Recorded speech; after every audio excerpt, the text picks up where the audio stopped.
Produk China banjiri pasar global. Amerika Serikat dan Uni Eropa protes.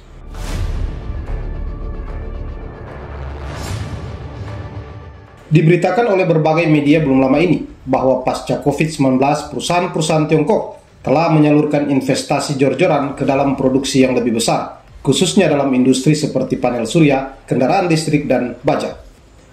Otoritas Amerika Serikat dan Eropa mengatakan bahwa kebijakan Tiongkok ini merupakan persaingan yang tidak adil, sebuah kekhawatiran yang ditepis mentah-mentah oleh otoritas Partai Komunis Tiongkok. Menarik untuk membahas berita yang menegangkan ini dan mari kita mulai. Melansir CNN, kelebihan pasokan barang-barang China di berbagai industri utama pada beberapa tahun terakhir telah memicu ketegangan antara produsen terbesar di dunia dan mitra dagang utamanya, termasuk Amerika Serikat dan Uni Eropa. Surplus perdagangan global Tiongkok dalam bentuk barang telah melonjak dan kini mendekati 1 triliun US dollar.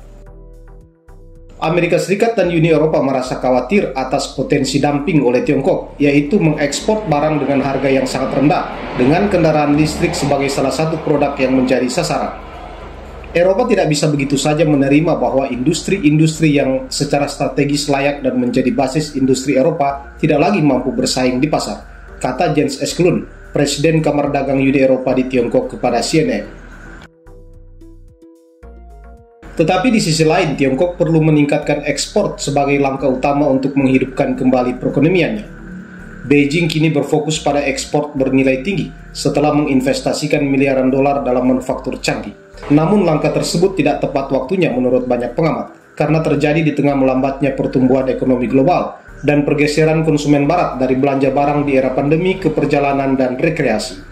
Hal ini juga menghadapi dorongan dari Eropa dan Amerika Serikat untuk mengurangi ketergantungan mereka pada Tiongkok dan meningkatkan manufaktur lokal, serta menciptakan lapangan kerja, termasuk melalui Undang-Undang Industri Net Zero dan Undang-Undang Pengurangan Inflasi. Sulit bagi saya untuk membayangkan bahwa Eropa hanya akan berdiam diri dan menyaksikan negaranya sendiri mengalami deindustrialisasi yang semakin cepat, kata Eskelun.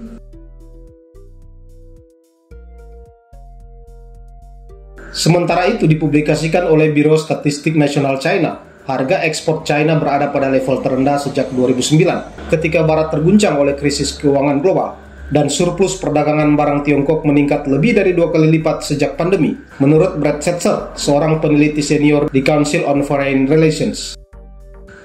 Pada tahun 2019, Tiongkok mengekspor barang sekitar 400 miliar US dollar, lebih banyak daripada yang diimportnya. Surplus yang membengkak menjadi 900 miliar US dollar tahun lalu.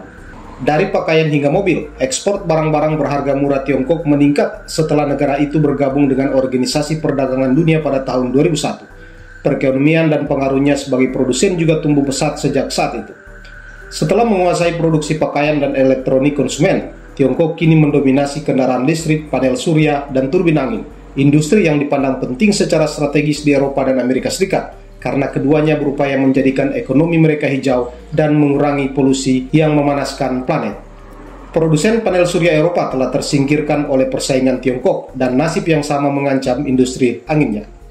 Perusahaan-perusahaan Eropa bisa saja tertinggal dari produsen China Goldwind, yang sudah menawarkan turbinnya jauh di bawah harga produsen Eropa yang sudah mapan, kata Markus Voigt, CEO Ariane Group, manajer aset yang mengkhususkan diri dalam energi terbarukan dalam sebuah pernyataan belum lama ini.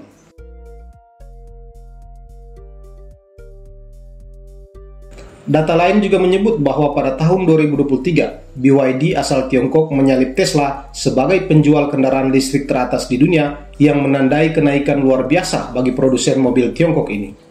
Dibandingkan dengan Tesla, mobil-mobil BYD lebih terjangkau, yang telah membantunya menarik lebih banyak pembeli.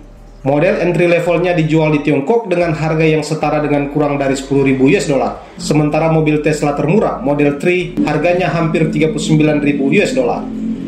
Di samping melonjaknya ekspor kendaraan listrik, Tiongkok memproduksi 80% panel surya dunia dan membuat lebih banyak turbin angin daripada negara lain, tulis Setzer dalam catatan terbarunya. Kebijakan Tiongkok terus menekankan peningkatan kapasitas Tiongkok dalam manufaktur canggih sebagai pendorong utama pertumbuhan di masa mendatang, imbunya. Awal bulan Maret 2024, Perdana Menteri Li Qiang, orang nomor 2 setelah Xi Jinping, mengatakan kepada parlemen Tiongkok bahwa pemerintah akan fokus mengekspor lebih banyak trio baru produk negara tersebut, yaitu kendaraan listrik, baterai litium, dan panel surya. Eskelun dari Kamar Dagang Uni Eropa mengatakan organisasinya melihat kelebihan kapasitas secara menyeluruh di Tiongkok, baik dalam produksi bahan kimia, logam, ataupun kendaraan listrik. Kami belum melihat semua kapasitas itu beroperasi saat ini, dan ini adalah yang akan hadir di pasaran dalam beberapa tahun ke depan, tambahnya. Beijing menyadari masalah kelebihan kapasitas Tiongkok dan mengakuinya sebagai masalah untuk pertama kalinya dalam hampir satu dekade pada pertemuan tahunan pejabat senior pada bulan Desember tahun lalu. Namun pada malam Forum Pembangunan China pada bulan Maret 2024, beberapa media milik pemerintah China menerbitkan editorial yang menantang anggapan bahwa kelebihan pasokan China menimbulkan ancaman bagi ekonomi lain. Apa yang diekspor Tiongkok adalah kapasitas produksi canggih yang memenuhi kebutuhan pelanggan asing, tulis kantor berita Xinhua.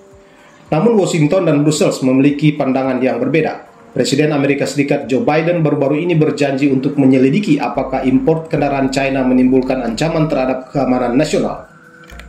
Sementara itu, Uni Eropa juga tengah menyelidiki dukungan negara Tiongkok terhadap produsen kendaraan listrik yang diduga dapat memungkinkan perusahaan-perusahaan ini mempertahankan harga tetap sangat rendah sehingga menciptakan persaingan tidak adil dengan para pesaing Eropa. Pejabat Eropa juga mempertimbangkan apakah langkah-langkah yang ada untuk melindungi industri baja Uni Eropa harus diperluas atau disesuaikan, serta menyelidiki tuduhan dumping biodiesel oleh Tiongkok menyusul pengaduan dari produsen Eropa. Biodiesel merupakan alternatif terbarukan untuk bahan bakar fosil yang digunakan di sektor transportasi Uni Eropa. Badan Eksekutif Uni Eropa mengatakan pada bulan Desember 2024 bahwa mereka mungkin akan mengenakan tarif pada impor biodiesel China jika dumping terkonfirmasi. Sementara itu, Tiongkok melawan balik dengan menyatakan telah mengajukan pengaduan ke WTO untuk menentang kebijakan subsidi diskriminatif untuk kendaraan listrik berdasarkan Undang-Undang Pengurangan Inflasi Biden. Awal tahun ini, Beijing membuka penyelidikan anti-dumping terhadap brandy yang diimpor dari Uni Eropa. Jika ada hikmah di balik pengaruh China dalam perdagangan global, maka itu adalah bahwa pengaruh tersebut akan membantu menjaga harga barang dan inflasi secara keseluruhan tetap terkendali di negara-negara ekonomi maju tahun ini, menurut Jennifer McKeown, Kepala Ekonomi Global di Capital Economics. Namun yang mungkin lebih penting, kelebihan pasokan yang terus-menerus dan harga barang-barang China yang rendah akan menambah ketegangan geopolitik dan membuat ancaman tarif dan tarif balasan tetap ada, tulisnya dalam catatan baru-baru ini. Dan hal ini pada akhirnya dapat meningkatkan inflasi di tahun-tahun mendatang, katanya.